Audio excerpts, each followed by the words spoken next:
Bonjour Anna, j'enregistre cette petite lecture d'histoire depuis mon logement de Saintes. C'est Chien bleu.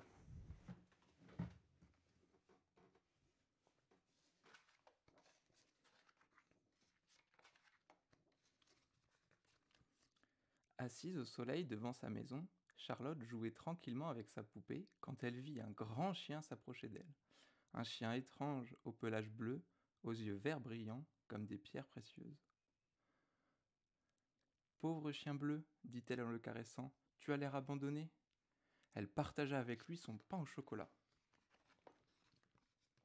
Le soir même, dans sa petite chambre, Charlotte entendit un grattement à la fenêtre. Le chien bleu était là. Elle sauta dans le jardin pour le rejoindre. Chien bleu revint tous les soirs. Charlotte bavardait avec lui en le caressant tendrement. Au bout d'un petit moment, il frottait son nez contre sa joue pour lui dire au revoir et se sauver. Charlotte s'endormait en pensant à lui. Mais un soir, pendant le bain, sa maman lui dit « Je ne veux pas que tu joues avec ce chien. On ne sait pas d'où il vient, il est peut-être méchant ou malade. De toute façon, je ne veux pas de chien à la maison. » « Mais, maman, il n'est pas malade, ni méchant, protesta Charlotte. Je reste juste un tout petit peu avec lui, et après je me couche. Je l'aime tellement, on ne peut pas le garder ?» « Pas question, répondit la maman. J'ai dit non, c'est non. »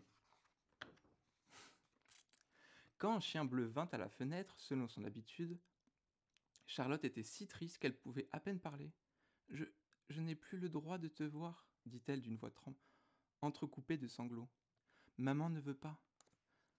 Chien bleu la regarda longuement, puis il fit demi-tour et disparut dans la nuit. La maman de Charlotte, voyant sa petite fille si triste, voulut la distraire de son chagrin. Par une belle journée, elle l'emmena en pique-nique dans les bois. Après le déjeuner, elle lui tendit un petit panier et lui dit « Regarde bien le long des chemins et sous les buissons. Je suis sûre que tu trouveras des fraises des bois. Mais ne t'éloigne pas trop. » Charlotte s'enfonça dans les bois. Comme elle trouvait de plus en plus de fraises, sans s'en rendre compte, elle s'éloigna de plus en plus de l'endroit où ses parents pique-niquaient. Quand le panier fut plein, elle voulut retourner sur ses pas. Mais elle se trompa de chemin et alla dans le mauvais sens. Elle appela de toutes ses forces. Personne ne répondit. Charlotte se rendit compte qu'elle s'était perdue. Elle entendit de drôles de craquements tout près d'elle. Elle se mit à courir, mais les bruits se rapprochèrent. Il faisait sombre, elle ne voyait pas les pierres sur le chemin et buta contre l'une d'elles. Elle tomba de tout son long. Terrifiée, elle vit une immense silhouette se précipiter sur elle. Lorsque l'animal fut tout près, Charlotte poussa un cri de surprise. C'était Chien bleu, qui l'avait suivi à la trace et retrouvé dans la forêt. Elle l'enlaça de toutes ses forces.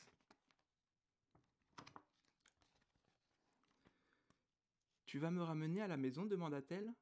« Il faut s'abriter pour la nuit, » répondit Chien bleu. « Il ne faut pas réveiller l'esprit des bois. Demain, nous rentrerons. » Il trouva une caverne dans les rochers, ramassa des brindilles. Lorsqu'il souffla dessus, les flammes s'élevèrent, réchauffant la petite fille. « Dors maintenant, lui dit-il, je veille sur toi. » Mais, au cœur de la forêt profonde, une odeur inconnue réveilla l'esprit des bois. « Qui est entré dans ma forêt sans ma permission ?» gronda-t-il. Transformé en panthère noire, il se glissa silencieusement à travers les herbes. À la lueur du feu, il aperçut Chien bleu et la petite fille endormie à ses côtés. « J'en ferai bien mon dîner, » se dit-il en avançant dans la lumière.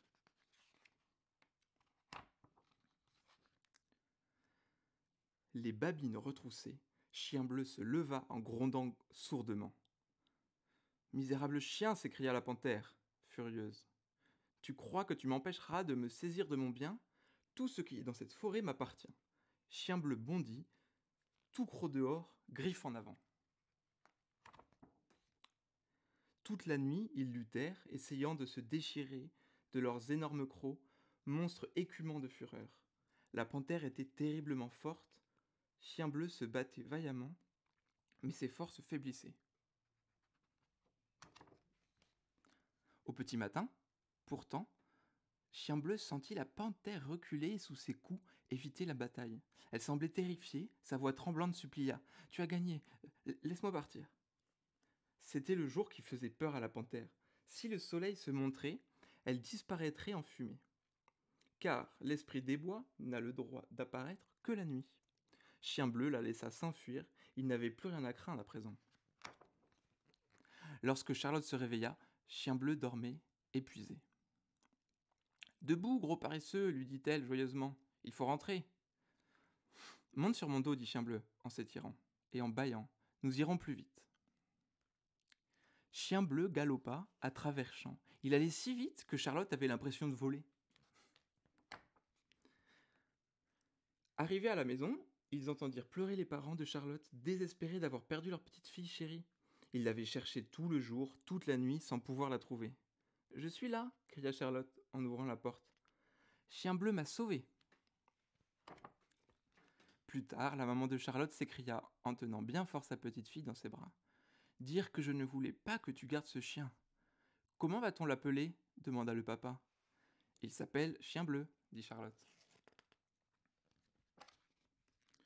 Quand elle alla se coucher, Charlotte demanda à Chien Bleu. « Veux-tu rester avec moi pour toujours ?» Chien Bleu s'étendit auprès du lit et posa sa tête près de la tête de la petite fille. « Dors, petite fille, murmura-t-il. Je resterai toujours auprès de toi. »